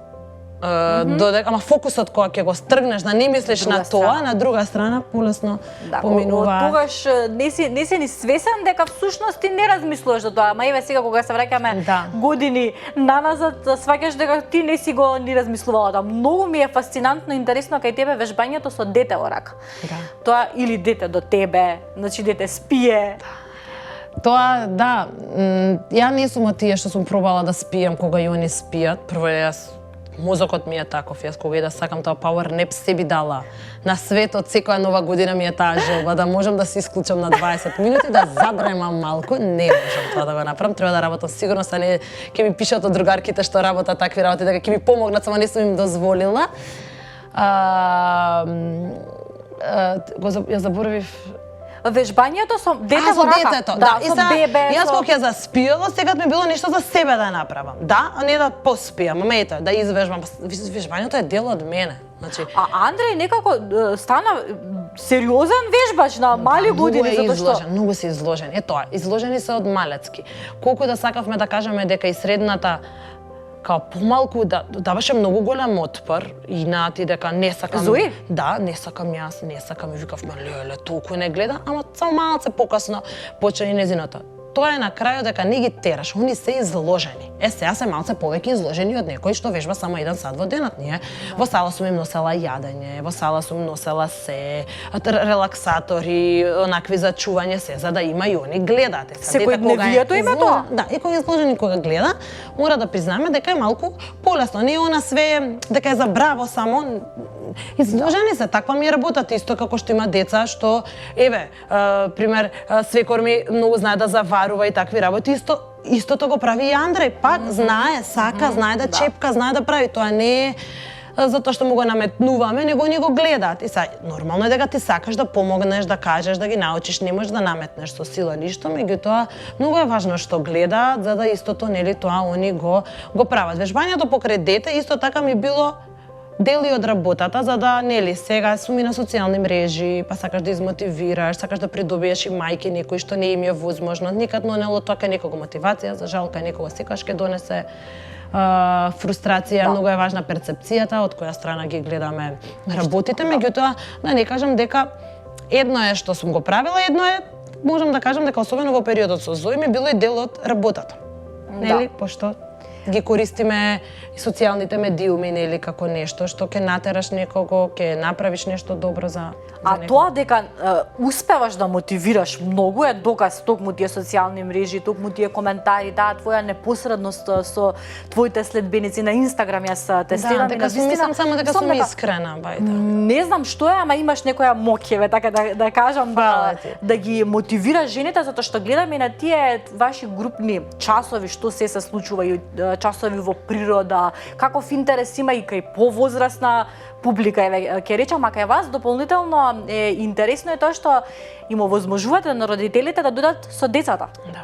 Тоа е Да, направивме такви детски ќушиња, каде што имаме ред и правила и за тоа, не е едноставно. Ние, мислам, додека да го воведеме и тој сам систем по себе, да детето тука треба да е безбедно, има тежини, па ќе се фрли шипка, па ќе се промакне, па на никого ќе му смета, нели, не секој го разбира тоа, ама јас имав цел дека ќе направам таа мајка да дојде и да вежба. И по цена да изгубам некој помлад што му смета тоа крекање, викање, довикување и слично. И си реков, таа ми е целта таа. Ќе успеам, ќе направам начин, ќе изгубам вежбачи за почеток, сигурно, заради доека да го воведам тој како систем да го направиме да функционира. Не е сега дека тоа е нешто science fiction да се направи, меѓутоа кога ќе треба да го имплементираш е проблем. Додека јас да ја објаснам мајката, ќе дојдам со детето во ред, за со детето да вежбаш, да немаш ти проблеми, да не ти е тебе нелагодно. Треба таму да вежбаш, за да не може ваму да се протне, тука ќе ги донесеш сите реквизити, тука ќе ги отвориме коцките. Цел систем, јас не е вака ништо, не е дека премногу доаѓаат, меѓутоа дефинитивно и ако тоа се излезе од ред, се опоменува, пошто се сепак деца, но од друга страна се деца, но тие деца треба да имаат некаков ред и да знаат кога дошле тука каде им е местото и каде смеат да бидат. Се тоа со цел, сум го поминала, знам како е, кога сум немала деца, јас бев од тие, кога викав, имате сите 24 часа, зар не можете да најдете? Сите го поменуваме тој период од животот, созреваме, убаво е да созрееме, да учиме, да ги коригираме грешките. И сватив колку нив им е потребна таа и таа социализација поддршка. на некој Дури начин ние да сме ја им ги вежбања. чувале, значи сме им ги думкале за време на час, памперси сме Доаѓаат и со бебиња, бебиња. Во релаксатор сме ги чувале, памперс сме именувале, или имаме еден вид на трензи се вика тај го југо, еднаш ти вежбаш, па јас одмарам, буквално постојат такви тренинзи и такви тренинзи сме договарале да имаат за едната да го чува бебето, другата да вежба, едната да го чува. Секоја. А можеш да ми кажеш бројка колку мајки, колку бремени жени, такво нешто имаш бројка од прилика? Нема, мама. Сигурно секој не знам. Не можам да ги избрам вака вкупно. Груба пресметка мајки колку имаш во моментов? Мајки како што вежбаат со дечиња заедно или Не, генерално мајки што вежбаат. многу се тоа. Многу? Се тоа се. Колку? Што значи од прилика? Нема 300 минимум се мајки кои што се А активни. бремени жени од прилика? Бремени жени, сега, например, во моментот ако гледаме, тоа како се менува, 30-тина жени ги има во Циркулираат. постане, нели ќе се породи, ќе дојде или Така. пак ќе мора да престане, се случува и тоа, да се скрати грло на матка, слично, Така. значи тоа е многу важно, сите бремени а вежбаат, малце почесто ги тераме додатна прегледи, ма и гинеколозите тоа го прават се со целите, се мери грлото на матката да не се скрати и слично, па не, или мене ќе ми седат ќе ми кажат, слично па знае да се смени таа бројка, ама помалку се нормално од другите. Денот кога се породи со Зои во ковид, како изгледаше тој ден? Леле, човече, кај ме врати сега? Добро, тоа беше и друго доживување на различни места и слично со другарка до мене на пораѓајот, анестезиолог што ми беше. И беше тоа, многу ми се погодија условите. Например, за со Зои, таму имав спонтан пораѓај, бев малце повеќе психички подготвена, како од една страна кога знаеш што те чека, имаш поголем страф, пошто знаеш, Андре не знаев, што ме чека. Кога си отидов така како да кажам народски како да лалајка, ме боли, ме страф, ме не знам што се плашам, само се плашев од непознато. Да. Нели? А сега овдека знам колку Што било може да тешко, се- знам да, дека да, да. И имаш ама од друга колку години? страна 30 години имаш тогаш? Кога е 30, па 31. 31, вториот порај. Да. И се плашев од болките, од сето тоа што знам, а од друга страна викав, добре, да бар сега знаеш што треба, знаеш како треба да направиш. И многу добар некогаш и моментот е. У кој период од денот ќе ти идеш, кој тим ќе ти се погоди, со кого ќе направиш муабет, дали некој ќе ти писне, нема да ти писне, нели се, тоа е ситуација, јас не е да се жалиш, ама многу влијае каква средина ќе ти се Посебно погоди. со такви хормони. Каква средина ќе ти се погоди, а мене за Зои тоа ми беше се погодено. Совршено. Онака да сакав да бирам се тоа да ми се погоди, немаше да биде. Отидов така и однасмеана и се тоа беше и брзо и убаво и по правила и по прописи. Од една страна беше ковид, од друга страна па така толку интимно сата на се тоа беше само он смееше да дојде, беше спокојно, покасно не пуштија, некако имав момент повеќе да одмарам, да ги послушам и тие советите од мајка ми. Немој одма до тебе, одмори, наспи се, значи не ти бега, ќе дојде кај тебе. Не оди на кафе одма. Не, зборам и за Се шегувам. за да не ми го носат бебето, некако знае првиот пат леле одма да е до мене. Да го мирисам, а ја не знам ни да станам, не знам ни што треба да правам, ни како да го оставам. Сега за второто веќе знаев дека не морам да брзам во ред, ако го донеса за 3 сати, дека окей, Атанас прво да дојде, другарка ми да дојде да ме види, да ми направи муабе, да пишам, да си се слушнам со Поискулирано. другите, да, не брзав, дека со доењето исто не брзав, дека тоа претходно ми беше натрупано, немој да не доиш, немој да не, тие сите ми зуеа у глава, сега во ред знаев дека ќе дојам, ама дека не е тоа итно сега во моментот и дека сега ќе дојде, дека се посталожено ги примив и многу поише уживав. Пак беше стресен период, ама друго е второ дете. Така вика, друго е второ, а третото да е живо и Третото здраво. најтешко беше тоа. Ќе стигнеме до тоа колку кога сме кај доењето ги доеше сите 3 деца, така? Ексклузивно. Одбивање ексклузивно, што значи тоа До 6 месеци само доање, најубавиот период ми беше. Се трудев многу на првите денови. Не било едноставно, ама инат сум за тие некои работи и еве, мислам сега дури почнавме со храна. После потешко е воведување на храна малце, ама 6 месеци со сите ексклузивни до година. А начинот на одбивање лесно се Јас сум дисциплиниран и така малце војнички настроен тип. Значи, од самото доаѓање дома, Атанас тука исто многу ми помагал, се знаело дека Не знам, ако ме карат педиатрите, одма да се извинам, ама еве супер напредувале, се било супер. Не сум доела кога сака, тоа не. Значи од старт имав направено на 3 до 4 сати. Прво на 3, например, третото многу напредуваше, они сами ми скратија на 4 сати да биде доењето. Ноќе сум доела само еднаш, например. Сите тие работи сум ги правила опрезно, не ми биле градите цуцла никогаш, се со страв дека нема да имам после толку време да се посветам во одвикнување и да си се заштитам од стресот кој што ќе ме следи. Така си ги мислам и тоа е пак карактер. Поврзано е со човекот, дека јас размислувам така пече чикори чека, после една година јас ќе бидам фамил, ќе имам тоа ќе го работам, треба да се караме, треба да се мкнеме, да не се ги отежнувам работите. Нормално дека не е тоа се по секоја цена и не е ништо не било себично, на доени биле, на ранети биле, да не се секира никој, нели? Се е тоа најнормално, ама се било како се ред. И добро што ти успевало тоа и што били децата. Па истрајност ми требало, не успеало одма. Плачело, ама ми требало недела дена. Ако јас гледам дека за недела дена тоа можам да го воведам, дека ќе издржиме, дека ќе ги облечам сите блузи на мене за да не ме цица, дека ќе станам ноќта спремна во 3, нема да го смирам со доење, дека ќе го смирам на друг начин, се со цел да воведам некаков ред. Не може тоа, ако трае месец, сите ќе не истоишти, значи нешто грешам. Со сите 3 ми траело една недела. А сите се различен карактер. Да, ама адаптација е во прашање. Траело една недела. Не ги збориме првите денови на напредок, на доаѓање на млеко, на мерење, не ги збориме за тие првите 10-15 дена додека да зацица тоа не цица, не па да му се прави ред. Збориме откако детето веќе нели ќе го имало тоа, јас сум сакала затоа што сакам да знам дека во тие 3 сати можам нешто да направам. Се па со третото јас ги имам и другите, едното школа, едното градинка, различни фази во животот. Се нема ние на пола сат да мислам дека треба знам од 12 на доено дека следното доење, например, или хранење, неважно како и да го кажеме, ќе биде за 3 сати и сум се немало никаков проблем со тоа. Се знаело, ред си имало кога се цица, кога не се цица, кога е време за гушкање, думкање, кога се тие скокови во развој, каде што не е до доењето и до хранењето, дека едноставно не се спие, па сме се делели. Една ноќ Атанас ќе се седи во дневна, јас ќе спијам. Една ноќ само да сме во различна соба, да не патиме двајцата, еден да е наспан и да не сме си се делеле. Тоа е дел од растењето на бебето. Да. Како лесно го кажа ова, тие што не сака мајки си кажат, ова лесно е, многу мора да го прифатиш тоа, да сакаш да го правиш тоа, ако не сакаш е едно, ама нема да спијам, нема спиење веќе. Мислам, свесна сум дека нема спиење веќе. Наоѓаме начин како си помагаме јас и он еден со друг. Кога јас треба да се наспием и пред да крахирам, кога он треба да се наспие. Се буди желбата за трето дете. После, како му доаѓа сега, да не погрешам со годините? Се буди желбата порано, на 34-5, меѓутоа имавме некој пресврт живота со работата, со и неубав, на кој не би навлегувала сега, ама ја спомнам нешто, адвокати, такви работи, нели? Не би сега таа тема да отвараме.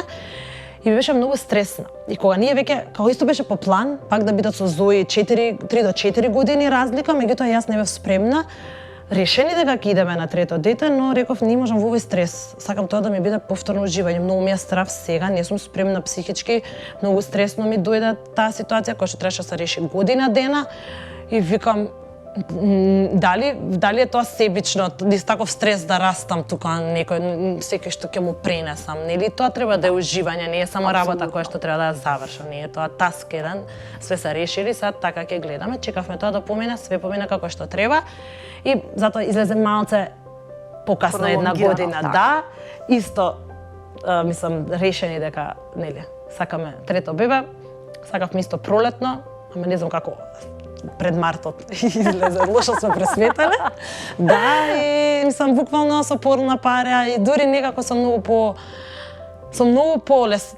Се беше полесно. Доцна зима доаѓа, така? Во 27 февруари некако. Доцна зима е тоа, на кај пролете. Да, ама се беше полесно. Полесно беше прифаќањето, се буквално природно е. Природно, ти толку обврски имаш сега веќе со трето дете. Кај можеш да мислиш дали ти се лоши, дали немаш енергија, ме станувале од кревет.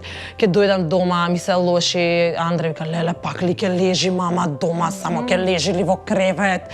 И нели тука тоа ти е мотивот, ти си гледаш неубавото да го замениш со убавото. Се дека можеме, нели? Да. Ти ги каже. И некако фокусот е на друго место и се некако брзо помина.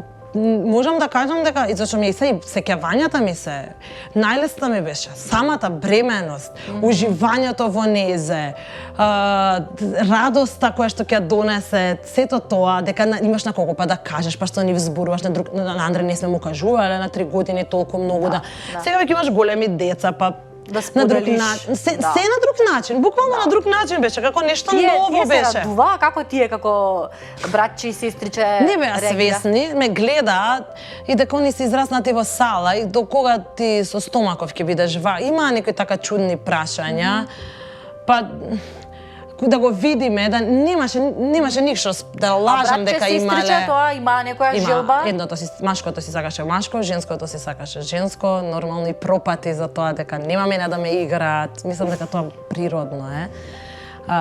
Си има желба. Нормално, брзо дознавме и им кажавме, ама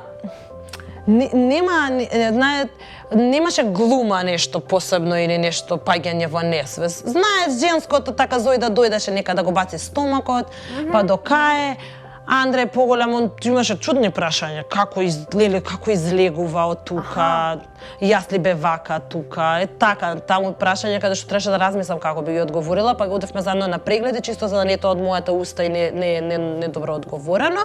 Он си имаше такви стручни прашања, например, пошто е поголем, не е некој, ама емоции, не. Емоциите ни на почетокот, дури мислам дека нема емоции, да се раѓаат меѓу нив, откако ова ќе почне да им гуга, да им се смее, да им реагира. До тогаш се е тоа само една обврска плюс дома, а недостаток на мајката. Да, тие чувствувале дека ништо убаво, во однос леле прекрасно е, ќе имаме трето дете, вау, паѓање во несвест или леве го дојде ништо. Се додека сега не осетија дека имаат некој што кој ќе ги види, им се радува, лази нешто, прави. Се до претходно најискрено што може да биде. Да, претходно е само недостаток на мама. Обврски, дај ова, дај оно, дури јас ќе се заборам подај ми едно, атанс мечева, не можеш така да им наредуваш, кај им фалиш, кај уште ти служат, и сето тоа работа нова работа на нас, нови обврски, ново јас, ново ние како фамилија, буквално се менуваме. Алексеј го раѓаш на 36 години сега, така доаѓа, на 36 годишна возраст. Каков беше тој пораѓај? Алексеј карличено го носев цела бременост и до последно бев убедена дека ќе се случи магија и одев на физиотерапевт и им вика дебре со тоа вежбање нели успеа да го превртиме некако. Почнавме вежби за ова, вежби такви. Се направивме и до последно веќе стигнав краен датум. Немаше ништо, не се нафаќаше, пробав да прашувам така суптилно. И за тие работи кога дам на преглед не сум некоја што кажува или ама докторе може, ама не, него он ќе збори, се така, ќе соберам сила, имам некој стравопочит некако да кажам, се повлекувам, без разлика што сум слушнала и што знам, без разлика што беше трето дете се однесувале со мене кога да ми е прво, секад сум стоела зашто таму сум, у нивни раце сум, не сум сакала и пробував некако да кажам, да се потрудиме да е спонтано, нешто да направиме, не да го предвид, значи или стани од тука и да бараме друг доктор. Мислам дека не го прифатив, тоа беше најголемиот проблем, дека јас не го прифатив тоа до последно. Свесно ми кажа, ми закажа. Во никој случај не сакаше царски рез, тоа ти беше. Па не го сакав се, јас веќе претходно знам ништо сум поминала. Ај зошто да сакам ако не мора. Јас сум тој тип. Зошто да подлегнам на таква, тоа е сериозна операција, мислам најголемата операција на стомак е. Работата пак се да враќаме и на тоа, ајде тоа да не биде дека тоа треба да ме води како треба така. Во секој случај да ме го јас не сакав да се откажеме сите така брзо од мене, дека мора да е тоа така, нели. Веќе почна нели, претпоставувам на преглед виделе зрела плацента, ја не ги прашувам исто тие работи, ама ако добро ги слушав, ако добро памтам, ми рекој веќе дајде да не чекаме, утре сум прва смена, нема поента. Добро, нема поента. Отидов.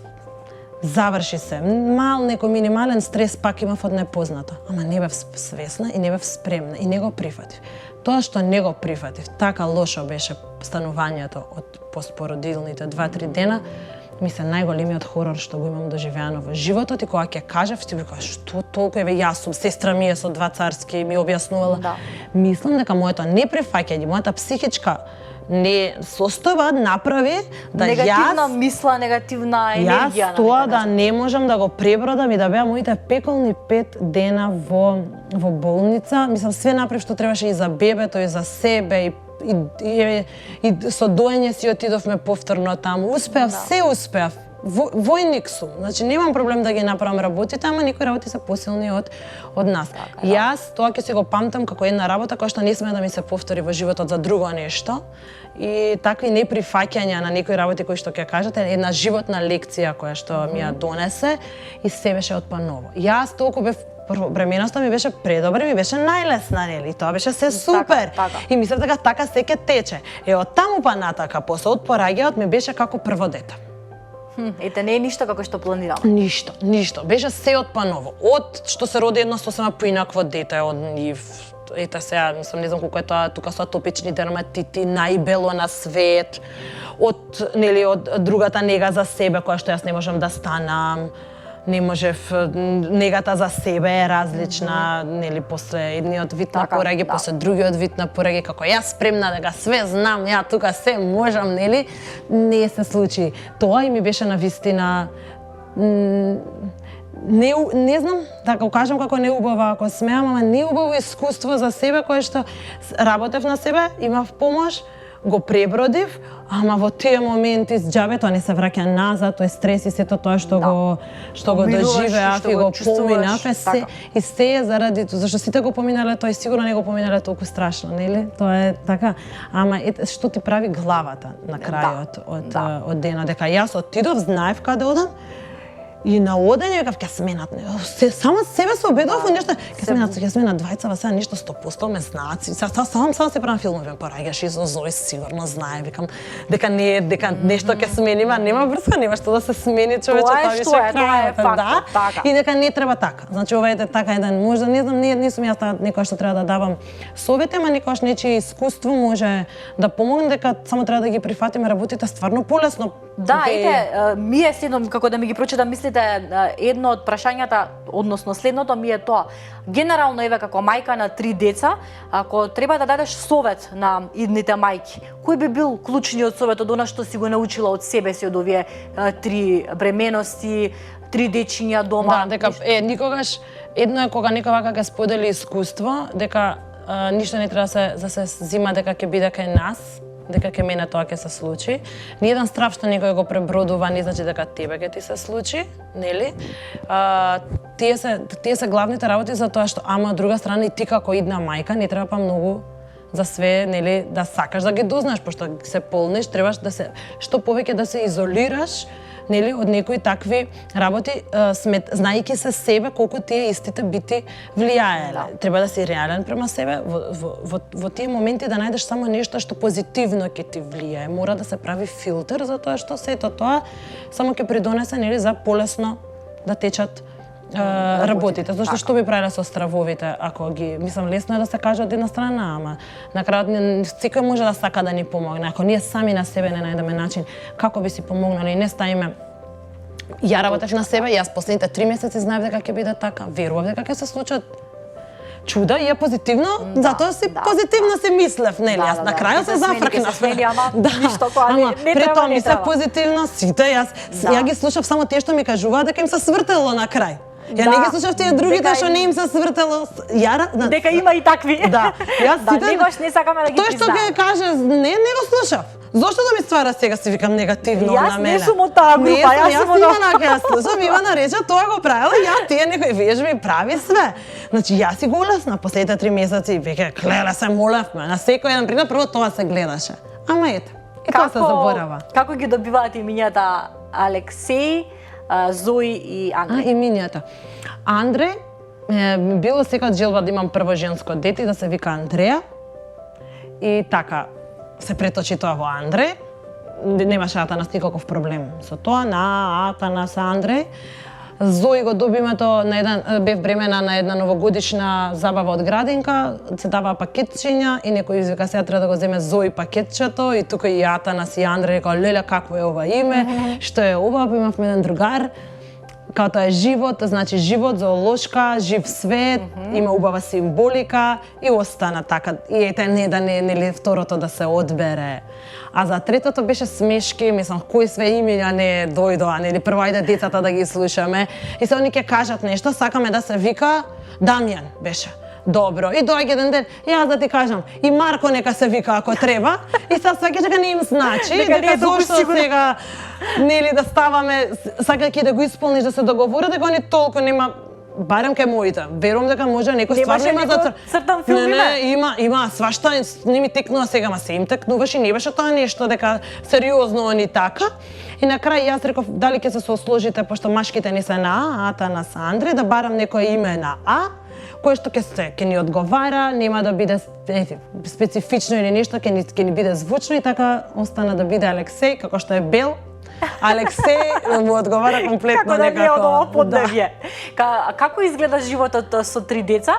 Од страна гледано, може би ова е моја перцепција, не знам дали е на останатите, пропагирате здрава исхрана. Дали тоа значи дека и на децата тоа е најважно, или знаете некогаш да одскокнете со оглед на тоа што се деца? Имате ли такви... Да, додека се мали, пробуваме и да се скриеме и нели нормално тоа е само за правилен раст и развој, мислам тоа од педиатрите почнува, не па јас да би го пропагирала. Како растат, како се изложуваат, сето тоа само и тоа расте. Ако почнало од парченце до вака, па до цело, па до роден ден торта, кој ќе се отиде слично, меѓутоа се да е умерено. Никогаш не сум се оптеретувала што ќе изедат лошо, до толку, колку што сум се оптеретувала колку јас ќе ги нахранам добро во текот на денот. Значи, колку јас ќе сготвам и колку јас ќе знам дека што е до мене, они денеска 80-70% се. Ако не се 50% дома, како 50% ќе изеда добро, меѓутоа дека дома домашна храна. Домашно сготвено, при тоа знаеме дека и тоа не е најздраво на целиот свет, меѓутоа дека јас сум ги нахранила нив. Кога јас ќе знам дека сум ги нахранила како што треба, правилно во тоа што јас знам и умеам и можам, многу помалку ми е криво, се стресирам и ми е страв. Денови кога цел ден кога ќе се јаде лошо, стресно сум, се случува, ние да излеземе некаде, нешто да се случи, тогаш веќе имам таа вина, тоа е затоа што се грижам за нивното здравје, а не се грижам дека чоколадата е штетна. Нели мора да ги разграничиме работите. Тоа е грижа за здравјето и све смеа да јадат и што е штетно и да пробаат, се збори постојано. Значи не се забранува, се зборува. Значи не се вика не смеете. Јас кога одам и по продавници, например, знам да им кажам ова не треба да се јаде, аз зошто па викам ова многу бој, премногу е вештачко, тоа се вештачко, тоа нема ништо со благо, па кога сакаш благо, ја наоѓам така начини суптилно тоа да го помине за оние, утре кога ќе знаат, кога ќе ги пратам сами да купат, да речат чекај, ова не треба, ова не од ова има многу бој. Не е како што треба. Тоа ми текна како прво децата некои работи што ќе ги да го разберат на нивни начин. Мора да се свесни, па од друга страна не може да се несвесни да се правиме сега дека се ќе биде джентал, се ќе биде добро, дека ништо нема да им биде од тоа, па не е дека нема да им биде ништо. А како би се чувствувале ако некој од вашите деца во иднина биде антиспортист? Човек кој што чувствувам убаво никако. Човек што? Извинете те. Човек кој што не сака воопшто спорт, не сака да вежба, едноставно сега да не кажувам да не се навреди, некој сака нешто сосема друго, сака да свири на клавир, тоа му е животот. Неќе спорт, неќе ни да гледа спорт, не па да вежба. Да, ако земеме од тоа дека ја не потекнувам од спортска фамилија, има логика. А докаде сум стигнала, например, во животот, така, истото се случува и со нив. Родителството не учи да ги поддржуваме децата тоа што го сакаат, особено ова ново родителство, него изложени сме и може да учиме и да читаме и работиме на себе. Може ни е потисната желба за што сакаме да имаме. Не би ми било sejedno, мене сега не ми е sejedno кога ќе ми кажат не сакам да вежбам, како не сакам да се и добре тука саматам себе добро, ајде нема да вежбаме, ќе одиме нешто ќе правиме. Не би ми било sejedno, сигурно, мислам и на кој родител, ама не, желбата е едно, меѓутоа тоа се 3 различни деца, различни карактери, различни потреби. Јас сум им го покажала тоа што сум мислела дека е најдобро и ќе им го покажуваме уште, нивно е да одберат и да ги поддржиме во тоа што ќе го прават на направен начин. Само на кратко бидејќи завршуваме со разговорот, уште едно прашање, патувањето со 3 деца како изгледа? И прекрасно. Значи ние немаме проблем, ние сме кампери. Ние одиме со шатори, шетаме низ Европа кога можеме, кога не тука близко и сега со Алексеј на роден февруари, колку имал во август, не знам. Март, април, мај, 6 месец. 6, да. Август, на 6 месеци бевме со него, кампувавме во Австрија, го возевме некои 14 сати и немаме проблем. Научени сме ги возела, јас сум мајка што никад не сум се возела позади со нив. Значи од прв ден се знае кај се вози родителот, кај седи родителот, каде седи детето, тоа ми е поука од ортопедот, кој што ми кажал ке плаче само затоа што му е нелагодно, затоа што не сака да се вози, не затоа што нешто му фали или слично, ако ти на безбедно си го ставила и си сигурна дека е безбедно детето. И многу значи тоа да не се вози, да никад немам седнато позади да се возам, да му тропкам, да му давам да јаде или нешто, се знае. Ги возам сама исто многу од мала возраст. Мајка ми затоа што живеат подалеку, кога сум требало до таму да извозам, до друг дел од градот. Еве сега на Козија одиме многу често и тоа ми е далеку, на пример, кога е загадено на воздух да го изнесам. И го возиме и тоа е навика и немам проблем. Децата се поголемите веќе знаат да се зарчкаат и слично, меѓутоа верувам дека и тоа е некоја си нормална фаза, но се е во граници и умерено и сигурна сум дека не би пошла да не се патува со нив на долг пат. Сигурно не би пошла. Ако не може, така е. За крај, една порака во Мама Визија за вашите деца, што би им порачале? Што е вашата визија за нив? Само јас единствено што барам е да имаме меѓусебна почит на долг рок, да се сакаат баба, дедо, мама, тато, да се знае што е семејството и дека семејството не може никош да ти мисли лошо како што може улицата и дека тука сме за секоја ке им требаме. Одлично, Елена, многу брзо ми летна времето, не ни осетив колку поминало, бидејќи немам часовник пред себе. Имаш еден огромен поздрав од Ана од Фрида.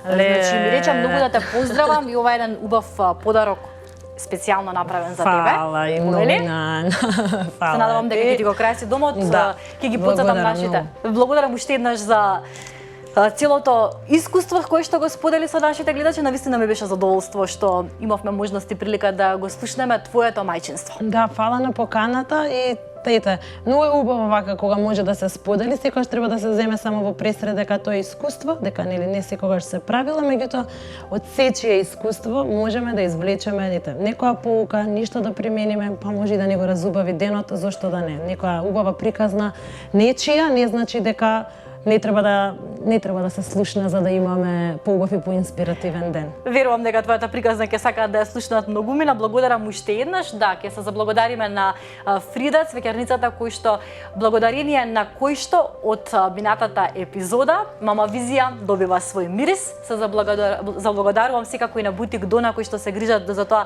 како јас да бидам облечена секоја епизода. Ви благодарам и на вас, почитувани кои што останавте до самиот крај. Благодарам што следите Мама Визија. Се гледаме и следната среда.